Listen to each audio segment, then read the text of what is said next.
So let's just look at some of the ones we mentioned there.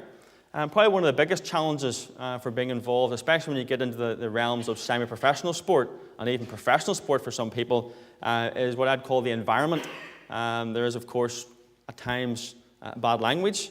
The topics of conversations that happen in the dressing room aren't always wholesome, aren't always conducive to the Christian life.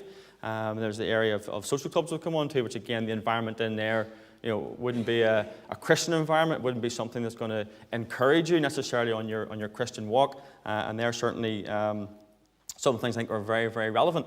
Again, different people perhaps have slightly different views on the whole issue of should you ever be in an environment where you're going to ever hear bad language.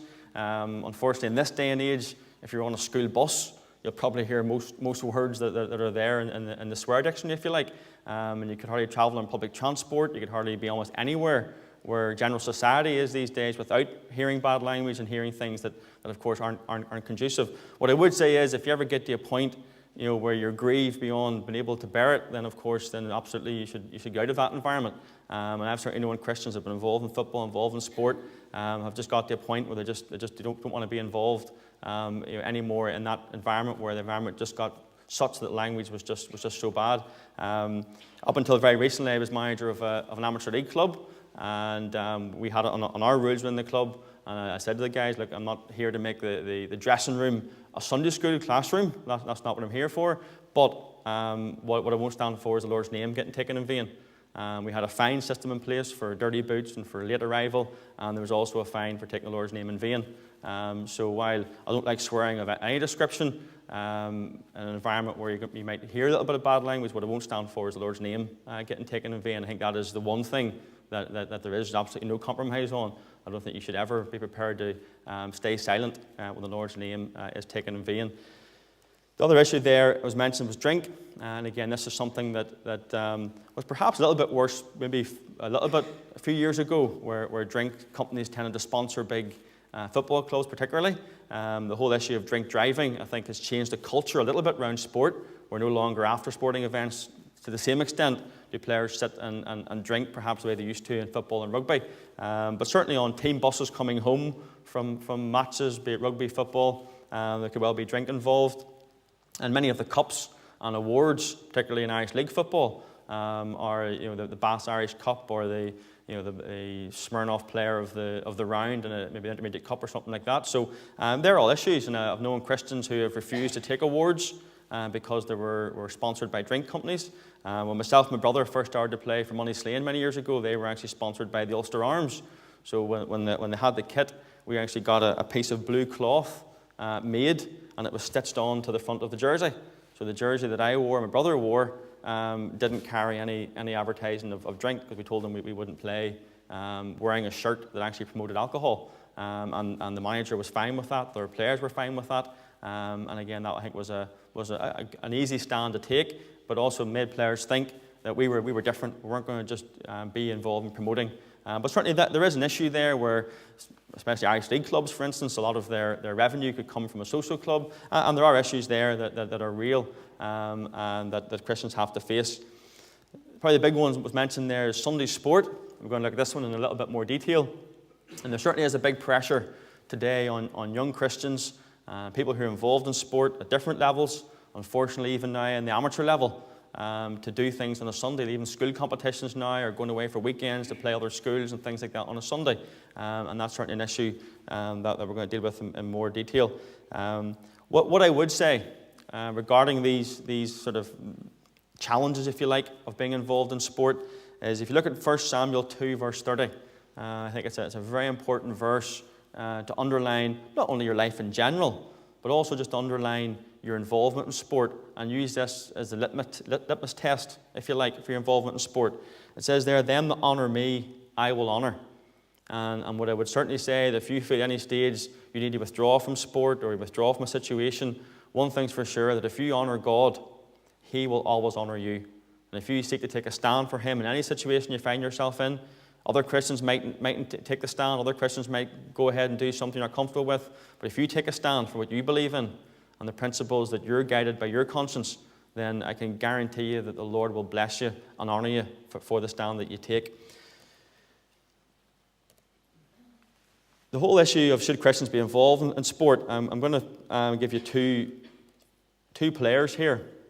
Has anyone here ever heard the testimony of Alfie Stewart? I'm sure some would have heard. A couple, okay. See some in the back there. Alfie is a good friend of mine. He was a top Irish League player for many, many years. He was won leagues with Glentoran as a youngster, then went on and played for Portadown for many, many years.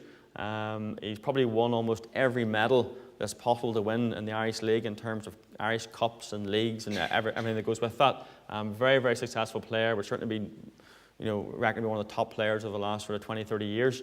Was offered full-time football in England on a number of occasions. And his main reason for not going was because he had become a Christian and he wasn't going to leave his church and go away off to England to play full-time football.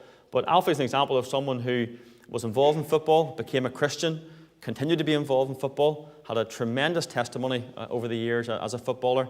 I know on one occasion refused to take an award as a player because it was sponsored by a drinks company, and it took a very strong stand on that.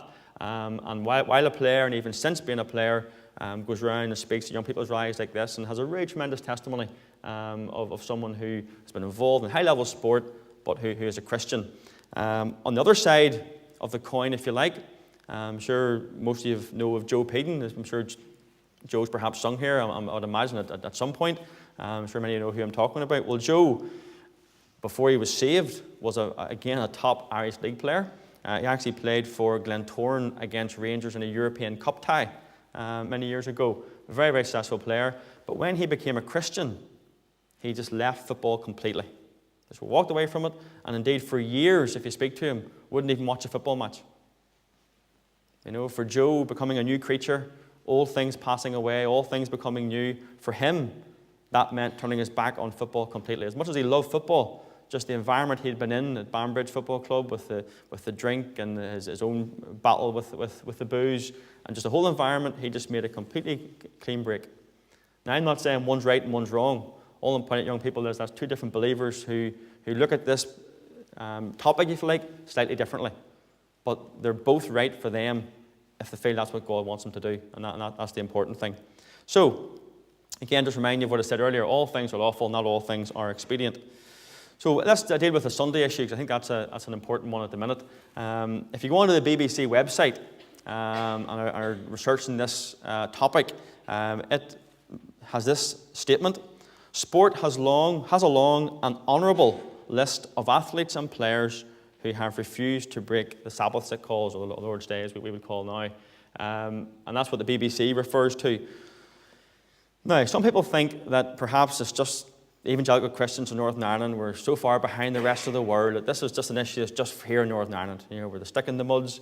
Whenever the first Irish League match in 70-odd years was played last season between Bangor and Glentoran, I, along with I know others here in the audience tonight, went along and we stood outside the Oval to protest on a Sunday afternoon.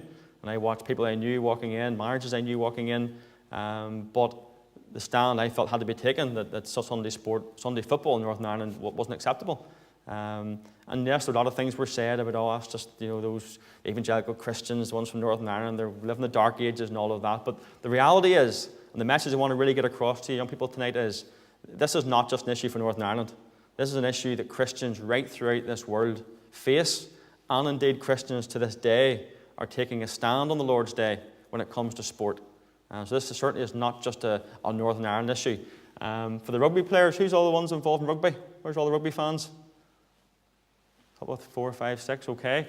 Michael Jones, undoubtedly one of the greatest players of all time, probably. Captain of the All Blacks, played in a number of Rugby World Cups.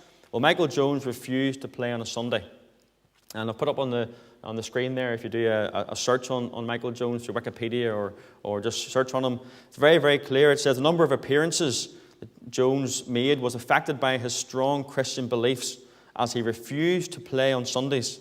Although he was selected for the 87 and 91 All Black World Cup squads, he was omitted from the 95 squad because of his refusal to play on Sundays, which would have meant that he would have been unavailable for the quarterfinals and semi-finals. So here's a man at the pinnacle of rugby, world rugby, one of the best players in the world, and he refused to play in the World Cup because he wasn't going to sacrifice his principle of not being involved on a Sunday.